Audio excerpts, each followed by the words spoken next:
So many people ask me if I do yoga or some pranayam. No, I don't. Like, I don't think any of the players did do pranayams or So you yoga. don't smoke? Yeah, I don't. I mean, we cut it out. You heard the... I don't. I have smoked, but then I've quit for a long time now.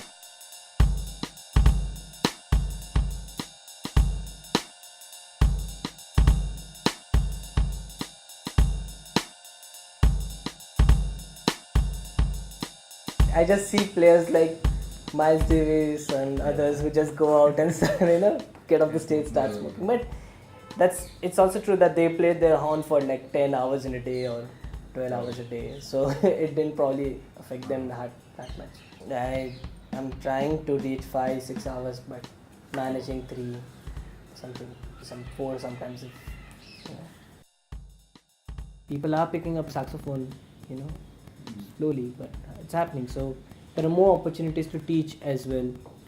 When EDM is using saxophones, like certain licks and lines, there's down tempo, lounge, chill, jazz, smooth jazz, Kenny G one, that's smooth jazz. So many different kinds of music, using saxophone, and still coming up. Bollywood still uses saxophone somewhere at least. You have jingles. Romantic music is equal to saxophone jingles. Yeah, romantic mood, candles, and then saxophone. So, I mean, you get paid for playing that, right? Saxophone was jazz instrument. It started out as a jazz instrument, and then it came into rock and roll, and it was very heavy. The influence of saxophone in a rock and roll music was like out there. There is so many saxophonists who pioneered just in rock and roll music and other kind of. Then you had Pink Floyd, which was again a different kind of psychedelic. Again, you had saxophone in that. So yeah, instrument is there. It's up to you how well can you adjust it. It's difficult playing a sax because you have to constantly keep your playing in tune with others. And in saxophone is not a perfect instrument. It's like a voice, I can sing out of tune and I can sing in tune, and that's the difficult part, because like same thing, like I'm still practicing my tuning. So if you hear,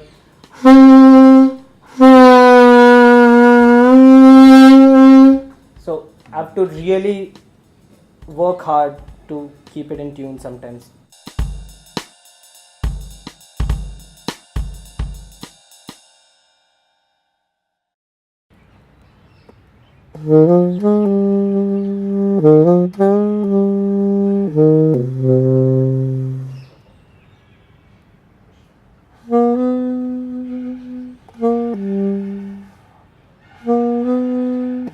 So these are keys actually of the saxophone, and these are the pads, kind of, some of them, like how a flute works, right? If you close some holes, it will produce lower or upper tone depending on this thing. And saxophone works almost the same way. If you press all the keys, it will produce of lower, like low registers, and then there's a octave key on top. This is the upper one.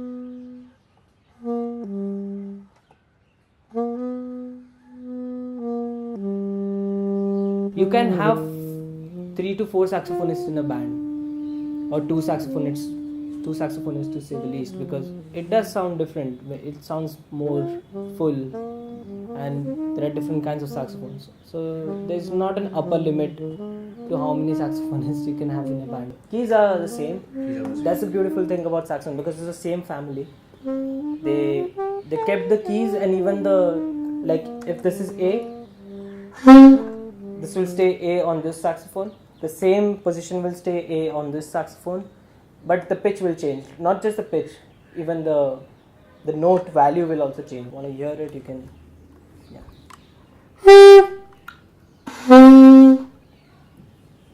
When the saxophones were made, apparently there was nothing called perfect pitch. Sorry, not perfect pitch. A universal pitch. That's a C. That's a Everything was written in a way, but then came the universal pitch that's supposed to be in the C, key of C, and then saxophone was already famous and people were playing it differently, so they changed the entire thing to E flat or B flat. When saxophone, it's written on the score. The score is for E flat or score is for B flat.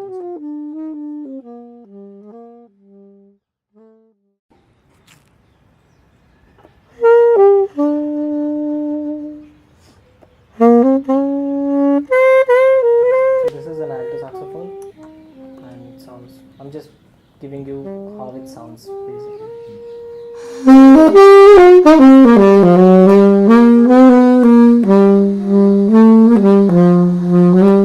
So this is soprano. Remember the note A that I played on this one. So if you hear this.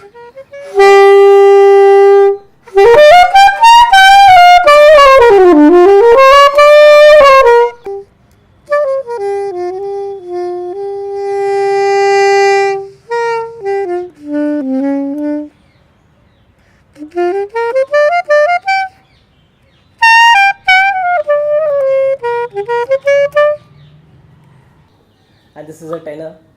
This is the lowest among these, that's why this has a... Yeah, it's a much bigger, it has much bigger, Let's see if I can play it.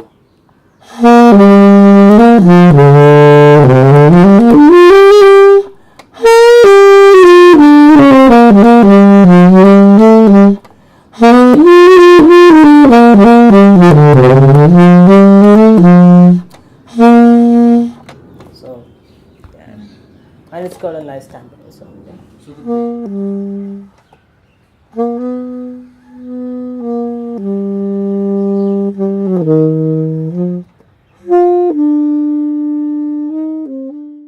This is Yamaha. All are Yamaha actually. Because when I bought it, I didn't buy it from in India.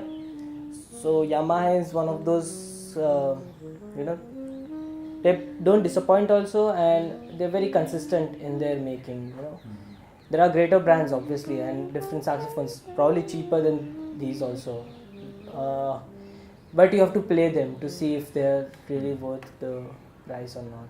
Yamaha are pretty consistent, so I went with them. In saxophones you have mouthpieces, which are really important. Okay, there are a lot of different kinds of mouthpieces for the same saxophone, like for alto, that's what I'm saying. So this is a Yamaha one. I've got one Jodi Jazz somewhere. This one is a Jodi Jazz, and they sound very different from each other, like really, really different.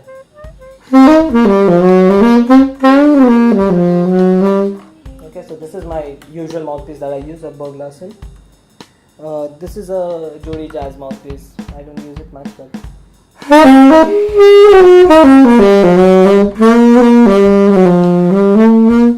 and then you have to master the mouthpiece. That's even more difficult to. A lot of things actually. The opening of the mouthpiece and how the inside baffle is, like, is it closed, is it open? So that's, and mouthpiece do, if it is metal or not. This is a metal mouthpiece on the tenor, and all these are your hard rubber mouthpieces.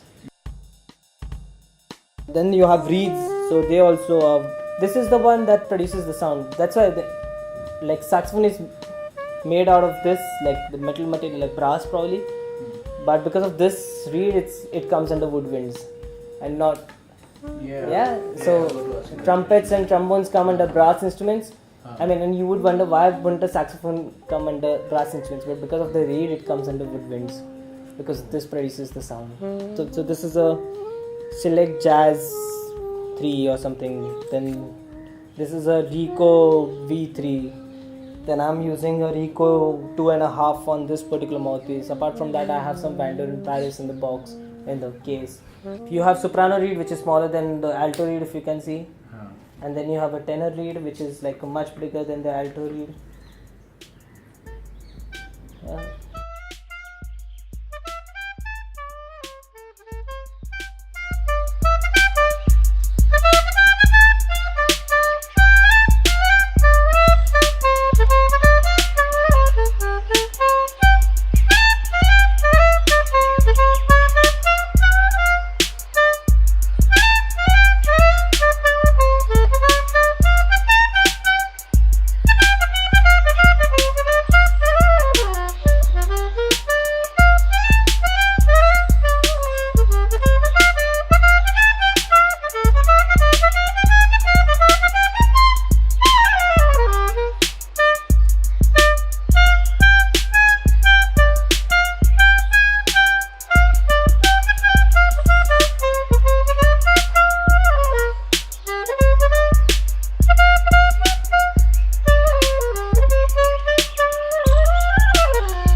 with rock actually, 80s classics and all. Like, you know, my dad listens to one of those rock bands, and I started listening to them, like Eagles and, you know, Hall & Oates and all.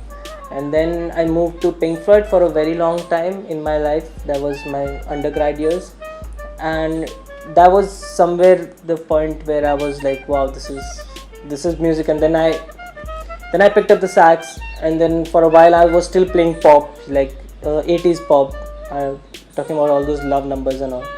And I was actually heavily into it. I still love, you know, listening to 80s pop and 80s rock and all. 80s I loved because of the sound and everything. It was very warm, the entire era, in terms of video and everything. So that's why, I don't know, maybe I was listening to it when I was a kid, hence I have this connection with 80s music. Like whenever I hear 80s, I'm like, wow, this is 70s, 80s is like, wow, this is nice music, you know. It's always Beatles actually, but yeah.